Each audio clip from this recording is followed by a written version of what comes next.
Psaume 51, 10 et 11 disent ceci: « Ô Dieu, crée en moi un cœur pur, renouvelle en moi un esprit bien disposé.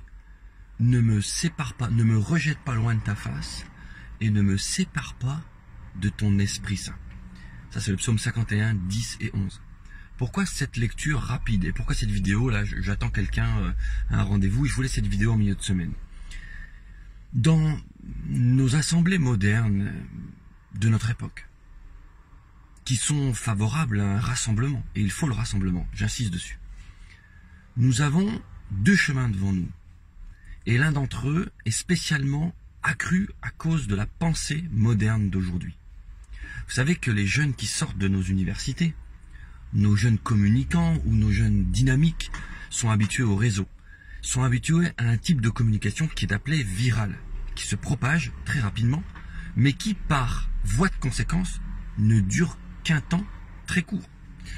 Cette forme de communication, elle est actuelle, elle est imposée, et elle est aussi apprise et communiquée, comme je le disais, comme des stratégies de communication.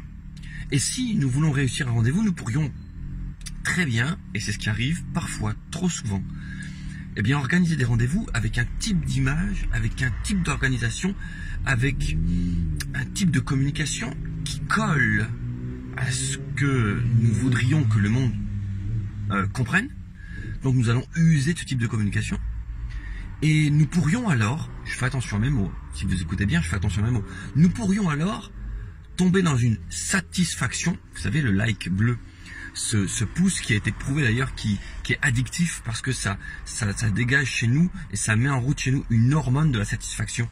Ce pouce bleu de dire j'ai du like dans ce que je fais, eh bien ça pourrait développer chez nous une satisfaction basée sur un mauvais socle.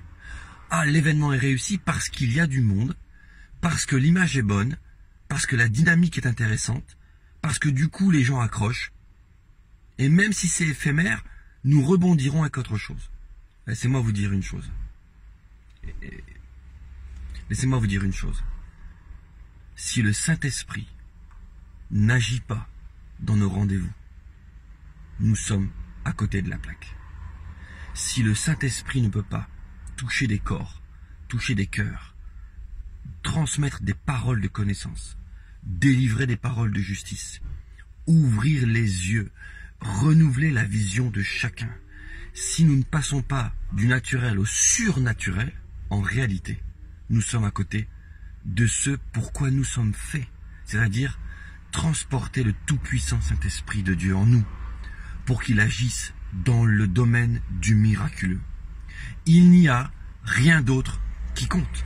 C'est le Saint-Esprit qui convainc de péché, de justice et de jugement. Bien entendu, un rendez-vous bien organisé, bien communiqué, avec une bonne dynamique, est excellent. Mais si c'est ce que nous visons, ou si c'est ce que nous appelons réussite parce qu'il y a du monde ou du répondant, nous nous fourvoyons nous-mêmes. Le fruit rend gloire à Dieu.